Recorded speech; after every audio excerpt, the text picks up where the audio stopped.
c'est un grand honneur d'être ici en France pour parler de ces choses parce que la France, c'était le berceau des libertés. So I think it's really a perfect place to talk about the future of liberalism. Unfortunately, while liberalism, I think, is the deepest, most persistent ideal of the West in the last 200 years, the ideas of opposition to hierarchical, historically derived authorities, arbitrary, centralized authorities, the idea of neutrality across many different ways of living, the idea of markets as a form of social organization. These are some of the deepest values that I think many of us hold, and yet these ideals, I think, are increasingly seen by the public and seen by many of us as failing us. We were promised that the internet and that the openness that it promised would bring democracy, would bring equality, and yet we increasingly feel that there is a huge concentration of power among a few tech titans that really are concentrating authority over our lives in ways we've really never seen in the modern period. We were promised democracy would bring equality and openness, and yet we see in Myanmar, they got democracy, and look what that meant for the Rohingya people there.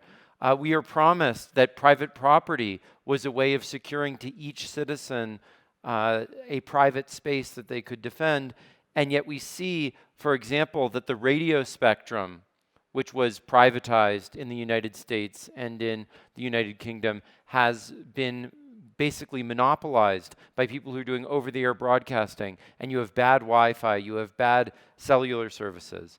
And we were promised that you free people from the shackles of slavery and they will be able to earn a fair wage. And yet we see capitalism increasingly holding down the wages of the middle classes and disillusioning them. So why do we see these failures all over the world of the liberal system?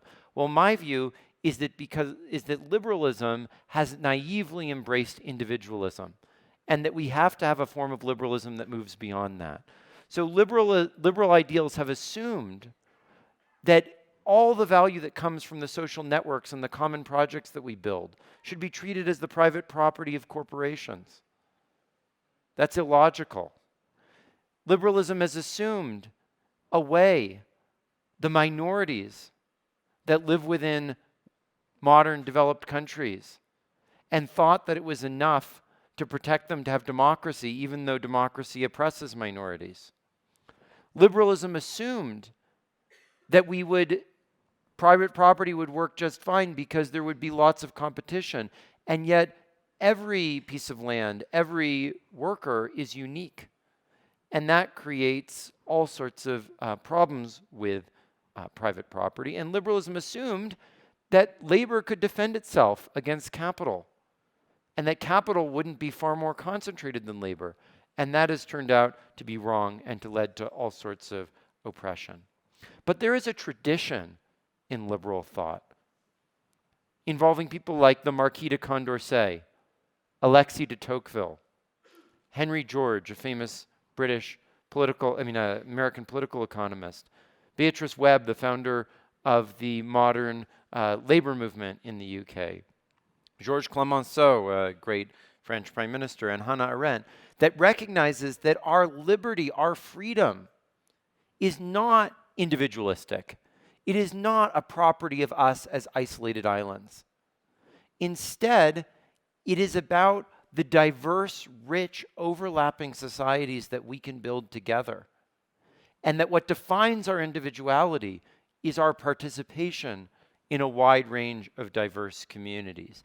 This radical liberal path has fallen out of favor. It's fallen out of the public imagination. But this is what we're trying to revive and to update for the modern era in this movement that we're building. And it began with this book that I wrote with Eric Posner, Radical Markets, which has a number of bold ideas: a new system of private property, a new system of voting, a new system of immigration, new ideas about competition, and a new design for the digital economy. And I want to tell you a little bit about some of those ideas today. Okay, so let me start with the first problem. So I said to you, private property as a system relies on the notion that we have lots of competition and that will lead no one to have, with their private property, too much power. But in fact, we see that that's not what happens in the world. Small numbers of companies amass huge amounts of power. They keep down wages, they control the political process, and they keep up prices. And even individual property owners, in the right circumstances, this end up having the power to hold things away from vital public projects. So together with a student, Anthony Zhang, we have proposed an alternative to private property. And I won't go into all the details here, but the idea is rather than have big corporations own assets absolutely and have total control over them, privatizing all these things. Instead, we allow for a competitive market process to allocate assets, but we keep the value for the public. How do we do that? You have a continuous system of auctions where property is continually up for competitive bidding. But the funds that are raised by that competitive bidding are returned in an equal fashion to all citizens. And if you think that that's just a fantasy, look at Google, look at Facebook. That is precisely what they do. They auction off all those advertising slots, and they keep it for their selfish private revenue. But if the public did the same with public assets, you could have far more efficient management, far more competitive markets, far more free markets, but keep the value for public projects rather than privatizing it. A second problem is that on the one hand, capitalism pulls us apart as isolated individuals. It makes it impossible for us to work on large-scale common projects like infrastructure, like organizing ourselves, and so forth. But the alternative that is usually proposed is democracy in a single nation state. The majority rules. But we know, especially from the United States example, but also all over the world today, that democracy can easily degenerate into the tyranny of the majority and the rule of the mob. So, as an alternative, what can we do? Well, in joint work with Vitalik Buterin, who's the founder of Ethereum, the largest blockchain platform, and a philosopher and poet economist at Harvard University, Zoe Hitzig, we've proposed a new principle for social organization. Rather than the private corporate profit-making monopoly or the majority-ruled democratic state, we propose a new system based on the principle of public good and civil society, but empowered by taking away all the power that private property gives, that would enable a fundamentally new form of organization. So what is that? It's what we call liberal radicalism. And it's based on this mathematical formula here, which I don't expect you to immediately get, but let me explain to you a little bit of the principles of it. So the idea is that many of us would like to support various charities or public goods. But we think to ourselves, well, why should I give to this? Because I'm just a little drop in the bucket. If everyone else would contribute, maybe I would be willing to contribute too, but I'm not going to be the one fool that contributes. So one way to solve that is to use some of the revenues from that auction I was talking about as matching funds for individual contributions. So in fact, in New York City, this is precisely what they do. If you contribute to a political campaign, up to $100, there's a 6-for-1 match for the contributions that you make. But you might say to yourself, well, that makes sense, but why 6-for-1? Why $100? How many people do you need? There's all these questions. It turns out that there is an optimal principle for doing this, which is that the amount of funding received by an organization should be the square of the sum of the square roots of the contributions that individual citizens make to it. That means that smaller contributions get matched more. that contributions to goods that benefit more people get matched more, and so forth. And this principle is already starting to be used in the blockchain space, for charities, for funding news, so that it's not all done by some selfish capitalist market on the one hand, or by some central government that doesn't want to be criticized on the other hand. And it is based on a very simple principle. Some call it the golden rule, others call it the categorical imperative, which says that I should act as if, when I act, that's the way everyone would behave.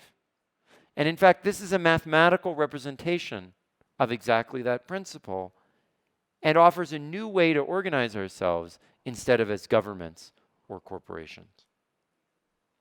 Now, these are ambitious ideas. These are untested concepts or less tested concepts. They're not things we want today to bring to reorganize the whole world. They need to be tried by entrepreneurs and so forth. But in the meantime, if we don't break the overwhelming power of the largest tech platforms, we may not get the opportunity to do all these experiments because so much control may pass into so few hands. So in the meantime, in joint work with Jaron Lanier, who's my colleague at Microsoft, we've proposed a new way to push back against this power of the tech companies, which is what we call mediators of individual data, or data labor unions, which would organize citizens to have fiduciaries that would represent their interests in the bargaining with the biggest tech platforms and defend their interests in the quality of the information that they receive, in the ethics that they use when they're online, and in the economic value, which right now is flowing 90% to the largest tech platforms, rather than to the people who actually create the data that allows for that artificial intelligence that we all think are going to displace our jobs.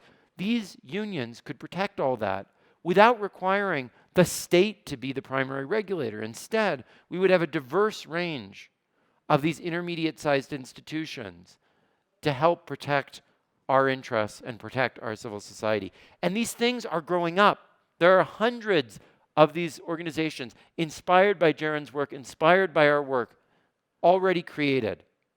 And it's not just these small organizations, but Angela Merkel, in a talk earlier this year, discussed many of these things. Many of the largest companies, like Microsoft, Uber, Twitter, Snapchat, they're starting to think about the ways in which it's not even in their interests to have such a thin environment where there's only these giant platforms and atomized citizens. And we need to start demanding of them that they share their economic rents with these civil society organizations that can help defend our interests and our liberty as citizens, which is only possible when we realize that when we're alone, we have no chance of defending our liberty. And that the vision we've been sold by Silicon Valley, where there is the giant tech platforms and then there's the private atomized individual, is the surest path to a highly centralized control. So these ideas have been floating around and developing in recent years. But after my book came out, there's been an outpouring of interest. As I mentioned, there's been about 100 startups helping to develop these different ideas. There have been activist groups all over the world. There are artists helping us imagine a future like this. And we've brought this together into a social movement that we're calling Radical Exchange. There will be a conference in March 22nd to 24th in Detroit around these things. And it has 4 different areas that we think desperately need to work together to make this sort of change. Ideas and research, where we're not just building on the ideas of economists or computer scientists, but those of historians. So the leader of our ideas and research track is a historian, Ananya Chakravarti, post-colonial historian, who's working out this conception of monopoly power and the way it's influenced history. We're entrepreneurs who are building real estate startups who are building export-import validation systems, who are building blockchains and charitable giving platforms based on these principles. And as a representation of this, this is a sentiment analysis over here of the interest among people within the Ethereum community in different ways of thinking about what they're doing. And you'll see this little bit over here is radical markets. And in the beginning of 2018, it starts to show up. And now, according to this analysis, it's about 1/10 to 1/4 of all the discussion within this community. And there are about 100 activism groups that have showed up all over the world. So this is the Twitter page of the Seattle chapter, but there are chapters in Paris, and there's chapter in Berlin, and there's chapters in the UK, and there's chapters in college campuses all over the world. And there have been a fascinating outpouring of artistic projects, science fiction, board games, video games, virtual reality, of people trying to imagine what a world like this would be and help us find the problems and help us improve the ideas. And one of the more entertaining ones of these I'll actually play for you if you cue the video. 2, 3.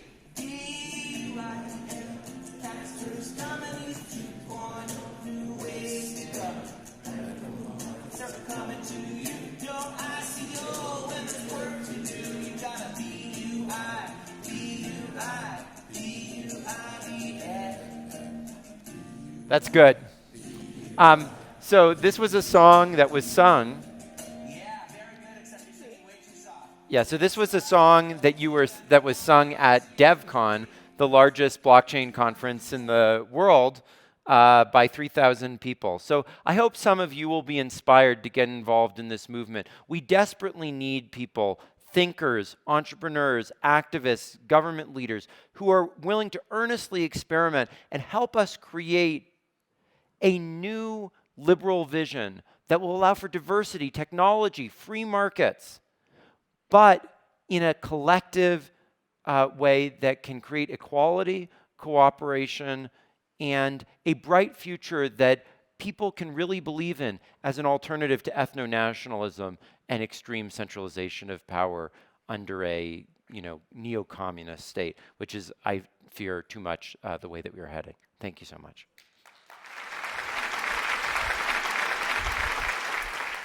And we still have a few minutes to actually get into a discussion with you, Glenn, if you will. So if I do follow, you don't think per se that radical markets are actually the solution, but they totally an attempt to define neoliberalism. Yeah, absolutely. So this book that I wrote, probably 50% of the ideas I was talking about weren't in the book. Things have continued to evolve since then. And I'll tell you, I have 100 questions that are still open.